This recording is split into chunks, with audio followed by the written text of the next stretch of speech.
ពុកនិងកូនដឹកលាទៅលក់សំណួរនិងចម្លើយការរៀនពាក្យក៏អំណានពាក្យ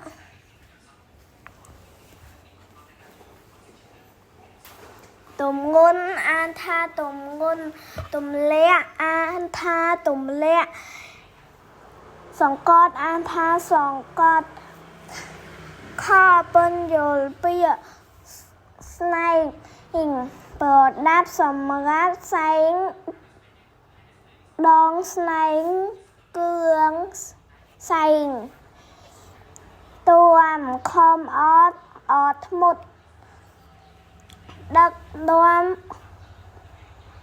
បណ្ដើរដោយកាន់ខ្សែកោ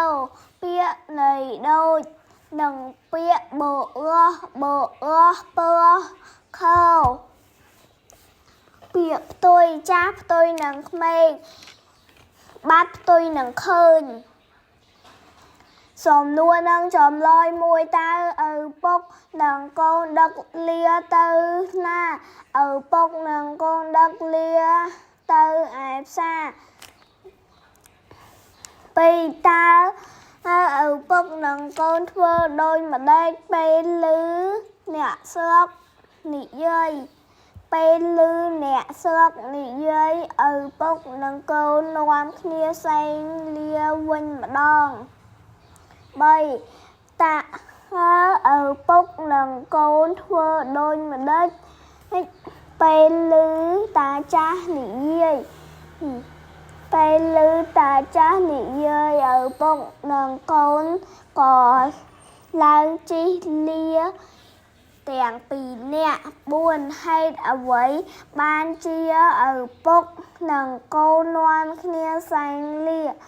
បានជាឪពុកនិងកូននាំគ្នាសែងលាព្រោះឮអ្នកស្រុកនិយាយថាលាមួយជិះគ្នាពីរនាក់ធ្វើឲ្យលាដើរមិនចង្រួចលំហាត់ក៏ចូលអានពាក្យខាងក្រោមដោយមិនបាច់ផ្សំនិងប្រកបដោយឲ្យបានត្រឹមត្រូវឪពុកបុរសបន្តិចជិះបែរដើរស្នែងស្ពានទម្លាក់ទំងន់ទួមរមៀលខចូលរៀបល្បះខាងក្រោមឲ្យបានត្រូវតាមលំដាប់លំដោយសាច់រឿងខាងក្រោមនិងរៀបតាមលំដាប់3ការយូរលងមកហើយមានបុរសនិងកូនដឹកលាទៅលក់ឯផ្សារទៅដល់ភូមិមួយឮគេថាមានលាមិនជីបែរជាដឹកដើរទៅវិញមួយទៅបានបន្តិចក៏គេថាខ្លួនចាស់ហើយមិនជីបែរជាឲ្យកូនជីទៅវិញ5ឪពុកនិងកូនក៏ឡើងជិះលាទាំងពីរនាក់6ទាំងពីរនាក់ក៏នាំគ្នាសែងលាវិញម្ដង4កូនទាន់មិនបានក៏ទម្លាក់ស្នែងចោលលោកសំណេរក៏ចូលសរសេរតាមអានព្រួយពិនិត្យអានពាក្យនិងល្បះខាងក្រោមបុរសស្នែងជីទំងន់ទម្លាក់ការយូរលង់ណាស់មកហើយមានបុរសម្នាក់និងកូនដឹកលាទៅលក់ឯផ្សារខចូលជ្រើសរើសពាក្យក្នុងប្រអប់ទៅបំពេញល្បះខាងក្រោមឲ្យបានត្រឹមត្រូវដឹកបន្តិចទម្ងន់គាត់ពី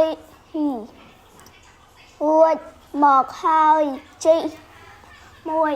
ការយូរលង់ណាស់មកហើយមានបុរស ម្នាក់នឹងកូនដឹកលាទៅលក់ឯផ្សារ 2 ឪពុកក៏ឲ្យកូនជិះហើយគាត់ជាអ្នកដើរ 3 ទៅបានបន្តិចក៏ឮគេថាខ្លួនចាស់ហើយមិនជិះបែរជាឲ្យកូនជិះទៅវិញ 4 អ្នកស្រុកឃើញក៏ថាលាមួយជិះគ្នាពីរនាក់ ធ្វើឲ្យលាដើរមិនចង្រួច 5 លុះសែងដល់ស្ពានមួយទម្ងន់ក៏សង្កត់ខាងកូន កោចូលរកពាក្យមកបំពេញល្បះខាងក្រោមឲ្យបានត្រឹមត្រូវ 1 ម្ដាយខ្ញុំទិញត្រីនៅឯផ្សារ 2 កុមារទាំងនាំគ្នាអានសៀវភៅក្នុងបណ្ណាល័យ 3 តើសៀវភៅរបស់ឯងនៅឯណា 4 គាត់ជិះម៉ូតូទៅសាលារៀន